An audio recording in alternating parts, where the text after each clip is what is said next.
Now Sarai, Abram's wife, had not been able to bear children for him. But she had an Egyptian servant named Hagar. So Sarai said to Abram, "The Lord has prevented me from having children. Go and sleep with my servant. Perhaps I can have children through her." And Abram agreed with Sarai's proposal. So Sarai, Abram's wife, took Hagar the Egyptian servant and gave her to Abram as a wife. This happened 10 years after Abram had settled in the land of Canaan. So Abram had sexual relations with Hagar, and she became pregnant. But when Hagar knew she was pregnant, she began to treat her mistress, Sarai, with contempt. Then Sarai said to Abram, "This is all your fault. I put my servant into your arms, but now that she's pregnant she treats me with contempt. The Lord will show who's wrong, you or me." Abram replied, "Look, she is your servant, so deal with her as you see fit." Then Sarai treated Hagar so harshly that she finally ran away. The angel of the Lord found Hagar beside a spring of water in the wilderness, along the road to Shur. The angel said to her, "Hagar, Sarai's servant, where have you come from, and where are you going?" "I'm running away from my mistress, Sarai," she replied. The angel of the Lord said to her, "Return to your mistress, and submit to her authority." Then he added, "I will give you more descendants than you can count." And the angel also said, "You are now pregnant and will give birth to a son.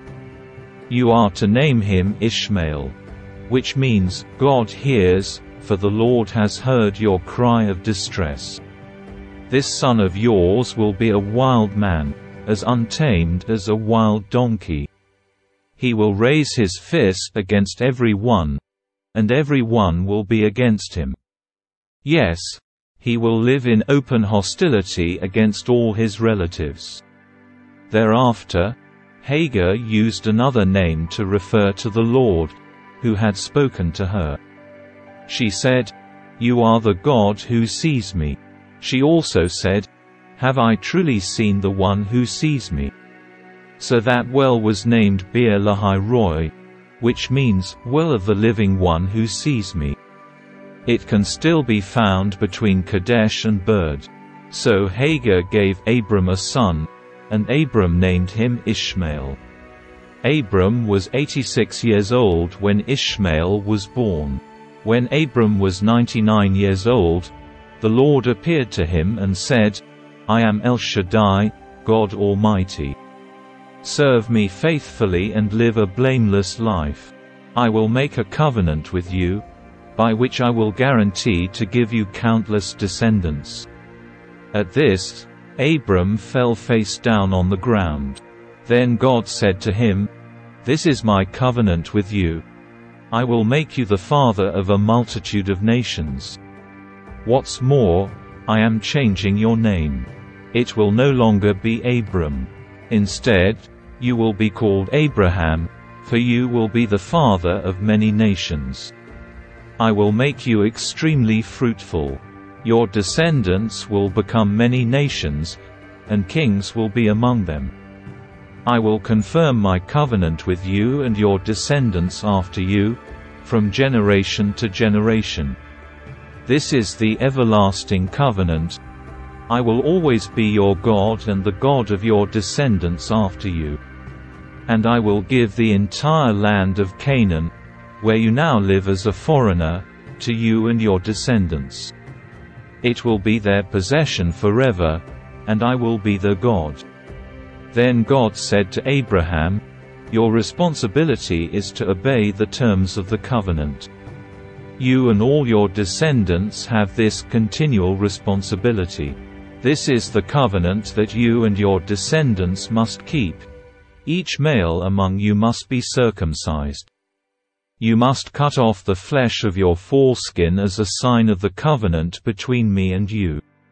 From generation to generation, Every male child must be circumcised on the 8th day after his birth. This applies not only to members of your family, but also to the servants born in your household and the foreign-born servants whom you have purchased. All must be circumcised. Your bodies will bear the mark of my everlasting covenant. Any male who fails to be circumcised will be cut off from the covenant family for breaking the covenant." Then God said to Abraham, "Regarding Sarai, your wife, her name will no longer be Sarai. From now on her name will be Sarah. And I will bless her and give you a son from her. Yes, I will bless her richly, and she will become the mother of many nations. Kings of nations will be among her descendants." Then Abraham bowed down to the ground, but he laughed to himself in disbelief. "How could I become a father at the age of 100? He thought. "And how can Sarah have a baby when she is 90 years old?" So Abraham said to God, "May Ishmael live under your special blessing." But God replied, "No, Sarah, your wife, will give birth to a son for you. You will name him Isaac, and I will confirm my covenant with him and his descendants as an everlasting covenant. As for Ishmael, I will bless him also, just as you have asked. I will make him extremely fruitful and multiply his descendants. He will become the father of 12 princes, and I will make him a great nation. But my covenant will be confirmed with Isaac, who will be born to you and Sarah about this time next year." When God had finished speaking, he left Abraham. On that very day Abraham took his son, Ishmael, and every male in his household, including those born there and those he had bought. Then he circumcised them, cutting off their foreskins, just as God had told him. Abraham was 99 years old when he was circumcised, and Ishmael, his son, was 13. Both Abraham and his son, Ishmael, were circumcised on that same day, along with all the other men and boys of the household, whether they were born there or bought as servants. All were circumcised with him.